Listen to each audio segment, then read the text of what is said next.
हमारे मदरसा श्रीवर्धन जामिया हुसैनिया अरबिया श्रीवर्धन में एक उस्ताद है हाफिज सादिक मोजर साहब कि हाफिज साहब के पास एक तालिब इल्म दाखिल हुआ अभी 2 साल पहले हिफ्ज करने के लिए, और सिर्फ 73 मरतबा उसने सबक सुनाया। तो बच्चा जाके रोजाना सबक सुनाता है ना, 2 सफ़े 4 सफ़े, पाव पारा आधा पारा, 73 मरतबा कुरान करीम का उसने सबक सुनाया और 73 मरतबा में उसने पूरा कुरान हिफ्ज कर लिया।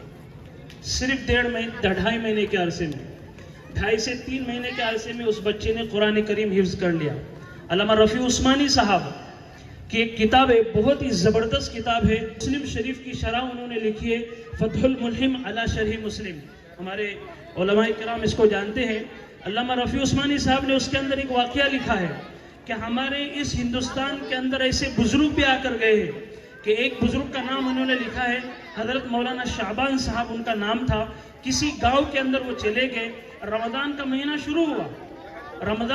शुरू हुआ, गांव वालों ने दरख्वास्त की कि हजरत हमारे यहाँ पर तरावी पढ़ाने वाला कोई हाफिज मौजूद नहीं है, हम आपसे दरख्वास्त करते कि आप हमारे पास आकर हमारे मस्जिद में तरावी पढ़ाए। मौलाना शाबान साहब हाफिज कुरान नहीं थे, सिर्फ आलिम थे।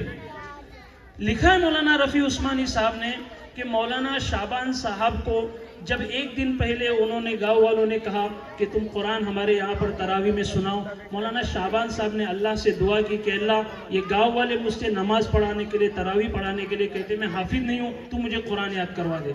और हज़रत फजर बाद से कुरान याद करने लगे। चांद रात की पहली तरावी में हजरत ने 1 पारा याद कर लिया और वो तरावी में सुना दिया। दूसरे दिन रात से लेकर दूसरी रात तक दूसरा पारा कुरान करीम का हिफ्ज कर लिया, सुना। 30 दिन के अंदर 30 पारे हिफ्ज करते उस गांव वालों को पूरे कुरान करीम सुनाए। तो मेरे दोस्तों, अल्लाह खुद पे कहता है फहल मिन मुद्दकिर, है कोई याद करने वाला तो वो आए और मेरे सामने पेश हो, मैं उसकी उस तरह मदद करने के लिए तैयार हूँ। मेरे दोस्तों, अगर हम अपनी ज़ाती तौर पर मदद नहीं कर सकते तो अल्लाह ताला ने हमारे लिए ये नन्ही मुन्नी दौलत दी है जो हमारी आखिरत बना सकती है, जो हमारी जन्नत बना सकती है, जो हमें जहन्नम से बचा सकती है। इन पर ध्यान दे।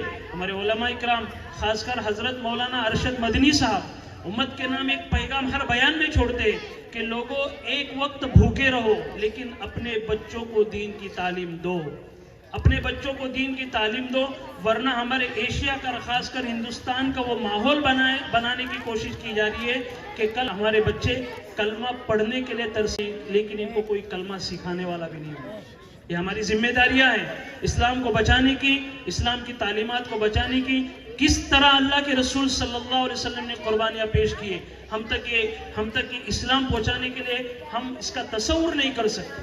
इमाम बुखारी रहमतुल्लाह अलैह ने अपने सहीह मुफरद के अंदर एक वाक़या लिखा है कि ताइफ के मैदान के अंदर जब अल्लाह के रसूल सल्लल्लाहु अलैहि वसल्लम को ताइफ वालों ने पत्थर मारे और अल्लाह के रसूल सल्लल्लाहु अलैहि वसल्लम को इतने पत्थर मारे कि हदीस के अंदर इमाम बुखारी रहमतुल्लाह अलैह ने लिखा है कि अल्लाह के रसूल सल्लल्लाहु अलैहि वसल्लम के सबसे बड़े दुश्मन जब वो पत्थर से नबी करीम सल्लल्लाहु अलैहि वसल्लम का पूरा बदन लहू लुहान था, यहाँ तक कि खून बदन से इतना निकला था कि चप्पल में खून जमकर चप्पल बदन से चिपक गए थे, कपड़े बदन से चिपक गए थे। अल्लाह के रसूल सल्लल्लाहु अलैहि वसल्लम ताइफ से आकर एक बाग के किनारे बैठे तो बाग वाला सबसे बड़ा दुश्मन था, उसको भी रहम आया।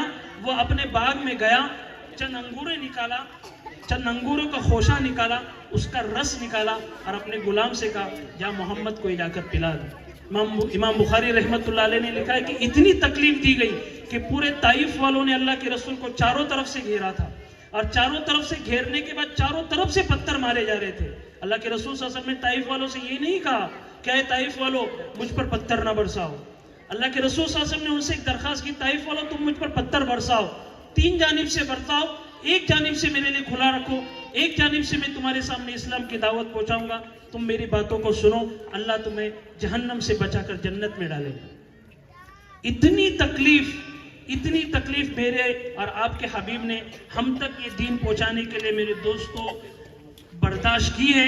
और उसी दीन को हासिल करने के लिए, उसी दीन को महफूज करने के लिए ये मदरसे, ये मकतब, ये उलमा, ये हुफ़ाज़ अपनी दिन रात की कोशिशें कर रहे। और इसका सिर्फ़ और सिर्फ मकसद ये है कि अल्लाह और हमारा रसूल हमसे राज़ी हो जाए। लिहाजा आपने देखा कि वो नन्ही तालिबा किस तरह अपना प्रोग्राम आपके सामने पेश कर रही थी।